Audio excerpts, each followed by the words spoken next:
So we've been talking a lot about verbs so far, but so far we've only been able to use the verbs inside of sentences like, I like to do this. We can't been able to say, I do this yet. So we know a lot of verbs, and all of the verbs are in the infinitive form of the verbs. Verbs that we haven't changed yet. So we have verbs like pasar rato con amigos. We have verbs like correr. And then we have verbs like vivir, to live. So we have to spend time with, pasar rato con amigos. We have correr, to run, and vivir. So today we're going to be looking at verbs that end in AR. So that would be this guy right here, pasar. So today we are not going to be looking at correr, because that ends in an ER, and we are not going to be looking at vivir. Okay? So we're just looking at verbs that end in AR. Okay, so we're going to do what's called conjugating a verb. And when you conjugate a verb, oh, I spelled that wrong. When you conjugate a verb, you change it for the subject.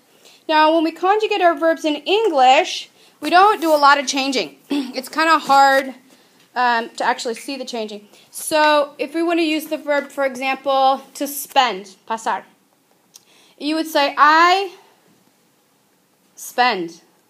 You spend. We spend. You guys spend. They spend. He spends. What? We finally had some sort of change in English. So that's how we conjugate the verb to spend in English. Okay? So even our infinitive is to spend, it still is a spend. So we don't do a lot of crazy changing in English. But in Spanish, we do. Okay? So we do conjugate verbs in English, we just don't recognize it because except for the he form, you don't really see much change. So we kind of feel like we don't do it in English, but we do. So, to conjugate a verb, you are going to use the root of the verb. So your formula is going to be the root of the verb plus the ending for the subject. So each subject is going to have something different that you add on the end. Like when we conjugated to spend, the he form, we added an S on, right? That would be the ending. The root of the verb is going to be the verb up until the AR. Okay? So to get the root, you just chop off the AR. So our root for the verb pasar would be pas.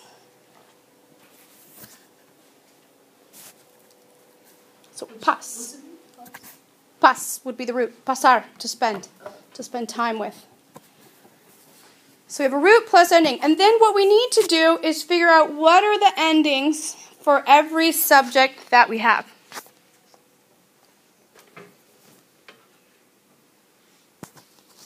So our table that we're going to make, again, you're going to have the person who's talking,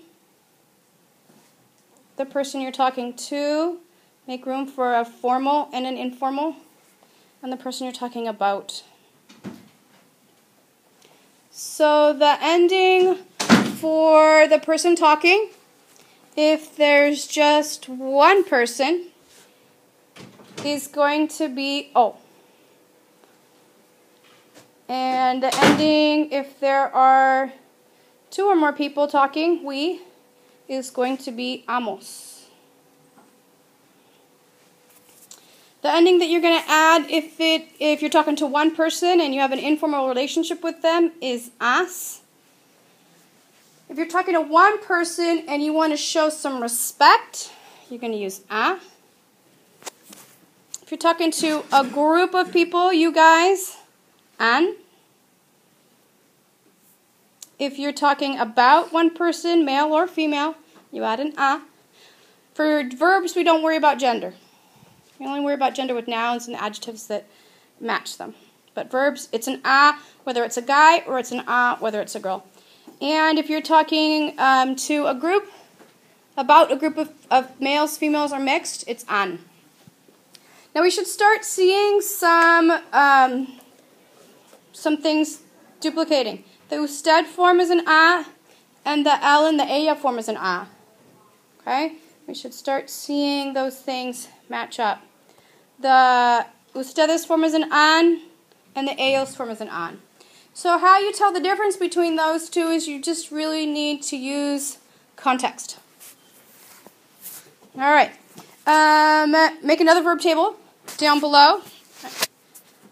And let's take that verb pasar and conjugate it. So we're going to take the verb pasar and put it into our table. So I like to start by writing the root everywhere. So our root is pas, pas, pas, pas, because it's the same. So there's no changing. I can get that done quickly. And then I just worry about what are the endings. All right. So the yo, to that pas, I end o. Nosotros or nosotras, I add amos. For the tú, I add as. For the usted, I add an a. For the él or ella, I add an a. Ustedes, I add an an. And ellos, I add an an. And then I have the conjugated verb pasar. So I have pasar modified or conjugated for every subject possibility that we have. Okay?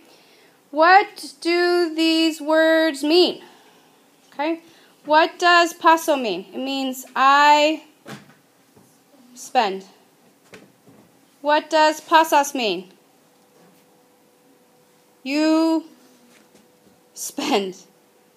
What does pasa mean? He spends. And pasamos means we spend. And pasan means you guys spend. And pasan means they spend. Okay? So spend, spend, spend, spend, spends. Okay? In English, can you, if I say spend, who's spending? Can you tell? No. Right? If I say spends, you can tell. Okay? So the rule is that in English, you always have to write a subject. So in English, you have to write a subject and then the verb. It's mandatory. Okay? How do you make a sentence in English? What's the rule we all learned? What's a complete sentence? A complete sentence in English has a subject and a verb. Okay. So in Spanish, if I were to write paso, who is your subject? You, me, I, right? Yo. Is there any wiggle room? Could it be anybody else? No. Okay? So in Spanish, the subject is going to be optional. Okay? So in Spanish, that subject is optional. Because right here, yo is implied. So if I were to make a capital P, because sentences start with capital letters, people, and a period, because sentences have punctuation, I now have a complete sentence in Spanish. Paso. The subject is implied, and I have a verb. Okay? Now, is this a complete sentence in Spanish? No. Pasar. No. No. Right? So, because we've been using for so long pasar as pasar, you're a lot more comfortable with pasar than paso or pasas or pasa. But you're going to have to start changing it. The only time we're going to leave it now as pasar is after me gusta, te gusta, le gusta. Okay? And that's it.